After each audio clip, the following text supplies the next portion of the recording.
Hi കൂട്ടുകാരെ, പുതിയൊരു വീഡിയോയിലേക്ക് എല്ലാവർക്കും സ്വാഗതം. അങ്ങനെ ശിവാനി അമ്പലത്തിൽ ചെല്ലുന്നുണ്ടല്ലോ. അതായത് ഈ ഐശ്വര്യ എന്ന് പറയുന്ന പെൺകുട്ടിയുമായി പ്രണവ് ഐ ലവ് യു പറയാൻ വേണ്ടി തുടങ്ങിയിരിക്കുന്ന ആ സമയത്താണ് ശിവാനി അവിടെ വരുന്നത്. അപ്പോൾ ചന്ദ്ര വിളിച്ചിട്ട് കാര്യങ്ങളൊക്കെ പറയുന്നതിനെ കുറിച്ച് കഴിഞ്ഞ വീഡിയോയിൽ പറഞ്ഞിരുന്നല്ലോ. അപ്പോൾ കേൾക്കാത്തവരുണ്ടെങ്കിൽ അത് കേട്ട് നോക്കുക. അപ്പോൾ ഈ ഒരു റിവ്യൂവിൻ്റെ ഇതെന്താണെന്ന് നിങ്ങൾക്ക് മനസ്സിലാവും കേട്ടോ. അങ്ങനെ ശിവാനിക്ക് യാതൊരു വിധത്തിലും പ്രണവിനെ കോണ്ടാക്റ്റ് ചെയ്യാൻ പറ്റുന്നില്ല, കാണാനും പറ്റുന്നില്ല. ശിവാനിക്കാണെങ്കിലോ ഒന്നും നല്ലപോലെ മനസ്സ് തുറന്ന് സംസാരിച്ച് തന്നെ തൻ്റെ വീട്ടിലോട്ട് കൊണ്ടുപോകണം എന്നുള്ള ആ ഒരു നിലപാടാണ് കേട്ടോ. അങ്ങനെ ഇനി എന്ത് ചെയ്യുമെന്ന് ആലോചിച്ച് ശിവാനി ആകെ പ്രതിസന്ധിയിലാവുകയാണ്. ഇതേ സമയം രേണുക പറയാണ്, മോളെ നീ എടുത്തുചാട്ടം നിർത്ത്, നീ ഇങ്ങനെ മുൻകോപക്കാരിയാവല്ലേ. നിന്റെ ജീവിതം തകരാതിരിക്കാനും നിന്റെ ജീവിതം തകർക്കുന്ന നിധിയെ പുറത്താക്കാനും ഏക വഴി അമ്മ പറഞ്ഞു തരാം. അത് കേൾക്കുന്ന അമ്മ ഒന്നും മിണ്ടാതിരുന്ന് ഞാനിവിടെ കാലി അടങ്ങാതെ നിൽക്കുകയാണ്, അവനെ ഞാൻ കാണിച്ചു തരാം, അവനിട്ട് ഞാൻ നല്ലൊരു പണി കൊടുക്കും എന്ന് പറഞ്ഞ് ഫോൺ എടുത്ത് വിളിക്കാൻ ഒരുങ്ങുമ്പോഴേ ഞാനൊന്ന് പറയുന്നത് കേൾക്ക്. നീ പ്രണവിനെ വിളിക്കുന്നുണ്ടെങ്കിൽ ഞാൻ പറയുന്നത് പോലെ നീ വിളിക്ക്. ഇത് കേൾക്കുന്ന ശിവാനി എന്താണെങ്കിലും ഒന്ന് തുറന്ന് പറ എന്ന് പറഞ്ഞ ഉടനെ പറയാം, അതെ നീ ഒരു കാര്യം ചെയ്യ്, പ്രണവിനോട് സമാധാനപരമായി സംസാരിക്കുക, പ്രണവിനോട് എടുത്തു ചാടിയിട്ടല്ല നല്ലപോലെ സംസാരിക്കുക. എന്നിട്ട് പ്രണവ് എന്തിനാണോ തന്നോട് തെറ്റിയത്, അവനെ കബളിപ്പിച്ചതിൽ എങ്കിൽ ആ സത്യം പ്രണവിനോട് നീ തുറന്നു പറ. അതായത് തനിക്കൊരു തെറ്റ് പറ്റി, ഇനി 10 മാസത്തിൻ്റെ ഉള്ളിൽ ഞാനൊരു കുഞ്ഞിനെ പ്രണവൻ നിനക്ക് വേഗം തരാം, അത് ഉറപ്പുള്ള കാര്യമാണ്, ഒരിക്കലും നിന്നെ കബളിപ്പിക്കില്ല എന്നുള്ള സത്യം തുറന്ന് പറ. ഏതൊരു പെണ്ണ് ഒരു തെറ്റ് ചെയ്യലോ, അങ്ങനെ ഒരു തെറ്റ് എനിക്കും പറ്റി, ആ തെറ്റ് തിരുത്തി ആ പെണ്ണ് വരാൻ തയ്യാറെങ്കിൽ പ്രണവിനി എന്നെ സ്വീകരിക്കുക. അതുകൊണ്ട് നീ എന്നെ മനസ്സിലാക്കുക, ജീവിതത്തിൽ ഏറ്റവും കൂടുതൽ സ്നേഹിക്കുന്നത് ഞാൻ നിന്നെയാണെന്നൊക്കെയുള്ള തട്ടിക്കുട്ട് വാക്കുകൾ നീ നിൻ്റേതായ രൂപത്തിൽ നീ പറയുമെന്ന് രേണുക പറഞ്ഞു കൊടുക്കണം.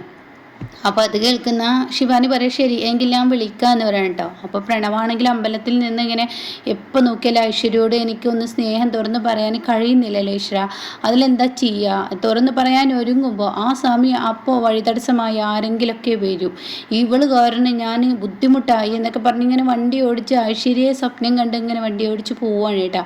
ആ സമയമാണ് ഇങ്ങനെ ഫോൺ റിങ്ങിയെന്ന്.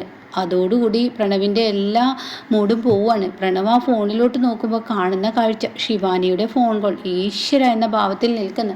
തനിക്ക് താങ്ങാൻ കഴിയുന്നില്ല, തൻ്റെ മനസ്സിന് അത്രയും വേദനയാവുകയാണ്. തനിക്കൊരു ഭ്രാന്ത് പിടിച്ചതുപോലെ ഇങ്ങനെ തോന്നുകയാണ്. പക്ഷേ ഇവളുടെ ഫോൺ വരുമ്പോൾ തന്നെ ഭ്രാന്താണെങ്കിൽ ഇവൾ അരികത്തോട്ട് വന്നാൽ എന്തായിരിക്കും എന്നിങ്ങനെ പ്രണവ് ചിന്തിക്കുന്നുണ്ട്.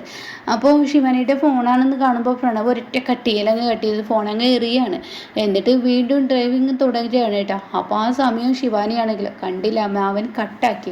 മോളെ നീ വീണ്ടും വിളിക്ക്. അങ്ങനെ ശിവാനി വീണ്ടും വിളിക്കാൻ കേട്ടോ. ശിവാനിക്ക് കലി അടങ്ങുന്നില്ല, ദേഷ്യം കയറി വരിക. അങ്ങനെ ശിവാനി വീണ്ടും വിളിക്കുമ്പോൾ പ്രണവ് എടുക്കുന്നില്ല. അങ്ങനെ ശിവാനി വീണ്ടും തുടരെ വിളിക്കുകയാണ്. അപ്പോൾ ഒരു 6-7 പ്രാവശ്യം പ്രണവിന് ഇങ്ങനെ നിർത്താതെ വിളിക്കുമ്പോൾ പ്രണവിന് ദേഷ്യം വരികയാണ്. അങ്ങനെ പ്രണവ് എന്താടി, എന്തിനാ നീ വിളിച്ചത് എന്ന് ചോദിക്കാൻ കേട്ടോ.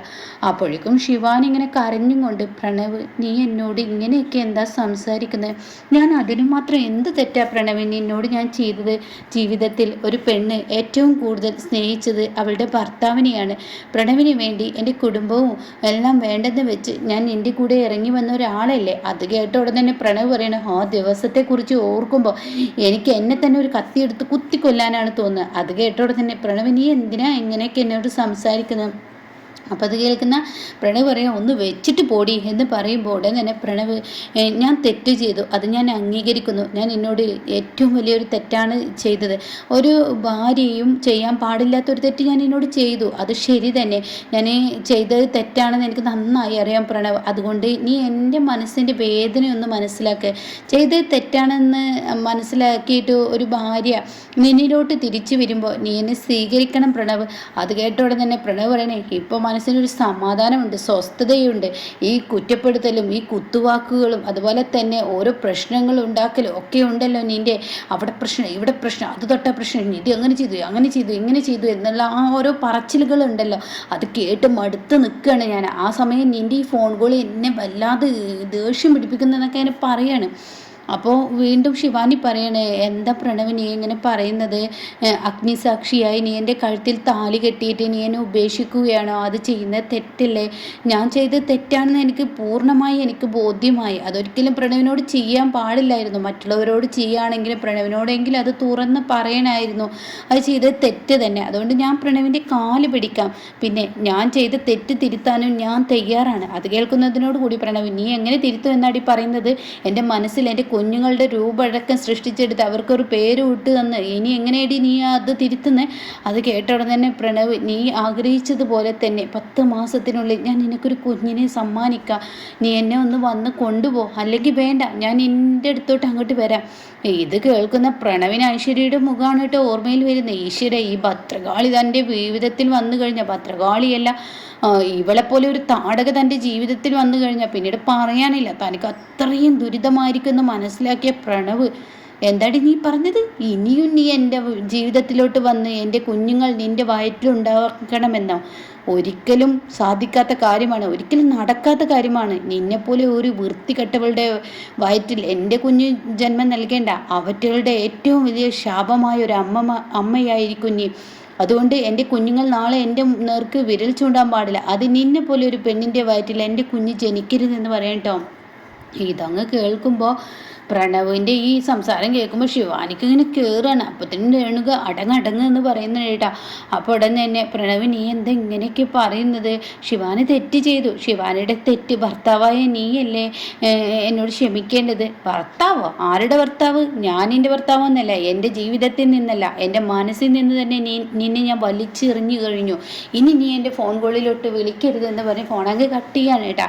അപ്പോൾ ഉടനെ തന്നെ ശിവാനിക്കങ്ങ് ദേഷ്യം പിടിക്കുകയാണ്. എന്നിട്ട് രേണുകയോട് പറയാണ്, നിങ്ങളുടെ ഒരു പ്രണവ്, നിങ്ങളുടെ ഒരു 10 മാസത്തിനുള്ളിൽ ഒരു കുഞ്ഞ്, അവനോടൊക്കെ സംസാരിക്കേണ്ട രീതി ഈ മാതിരിയല്ല. അവനോടൊക്കെ 1 പറഞ്ഞാൽ 10 പറയണം. അങ്ങനെയുള്ളവനാണ് അവൻ. അതുകൊണ്ട് അവനെ കുപ്പിയിലാക്കാൻ എനിക്കറിയായിരുന്നു. നിങ്ങളൊരു വളരെ മോശമായി സംസാരിക്കാതെ വളരെ താഴ്മയോട് സംസാരിക്കണം എന്നൊക്കെ പറഞ്ഞിട്ട് നിങ്ങൾ എന്നോട് പറഞ്ഞതിപ്പോൾ എന്താ? ഇപ്പം അവന് പറഞ്ഞത് കേട്ടില്ലേ എന്ന് പറയുമ്പോഴേക്കും പ്രണവ് എന്ത് ചെയ്യുന്നു? ആ ഫോൺ എടുത്തിട്ട്, വേണ്ട, ഇവളുടെ ഫോൺ നമ്പർ ഇനി എൻ്റെ ഫോണിൽ പാടില്ല, അതുകൊണ്ട് ഈ ഫോൺ നമ്പർ ബ്ലോക്ക് ചെയ്യാം, അതായിരിക്കും തനിക്ക് ഏറ്റവും നല്ലത്. ഇവള് ഇനിയും വീണ്ടും വിളിക്കും, തൻ്റെ ജീവിതത്തിൽ ഒരു സ്വസ്ഥതയും തരില്ല, കമ്പനിയിൽ വന്ന് ഇനി വേറെയുള്ള പ്രശ്നങ്ങൾ ചെയ്യും. അപ്പോൾ അതുകൊണ്ട് തന്നെ തനിക്ക് ബ്ലോക്ക് ചെയ്യാമെന്ന് പറഞ്ഞിട്ട് പ്രണവ് ആ നമ്പർ ബ്ലോക്ക് ചെയ്യണം കേട്ടോ. അപ്പോഴേക്കും ശിവാനിക്ക് കലിയടങ്ങുന്നില്ല.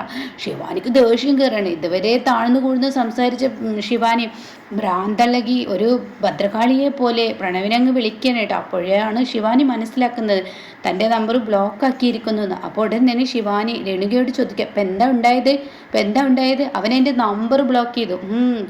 അവൻ എന്നോടാണ് കളിക്കുന്നതല്ലേ, അതും ഈ ശിവാനിയോട് ഇല്ലേ?